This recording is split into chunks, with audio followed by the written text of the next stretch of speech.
Dubai നഗരം ഇനി കാൽനടയാത്രക്കാർക്ക് കൂടി അവകാശപ്പെട്ടതാണ്. നഗരത്തിന്റെ ഏതു ദിക്കിലേക്കും നടന്നെത്താൻ സാധിക്കുന്ന ദുബൈ വാക്ക് എന്ന പുതിയ പദ്ധതിയാണ് ഭരണാധികാരി ഷെയ്ഖ് മുഹമ്മദ് ബിൻ റാഷിദ് പ്രഖ്യാപിച്ചിരിക്കുന്നത്.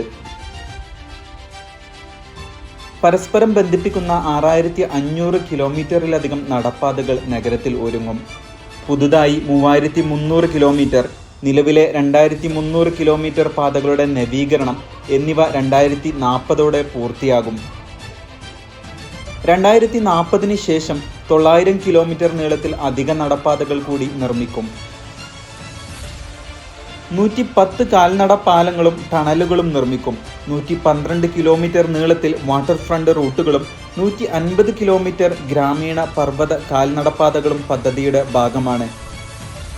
ഭൂഗർഭ പാതകളിലും കെട്ടിടങ്ങൾക്കടിയിലൂടെയുമുള്ള നടപ്പാതകൾ ശീതീകരിക്കാനും പദ്ധതിയുണ്ട്.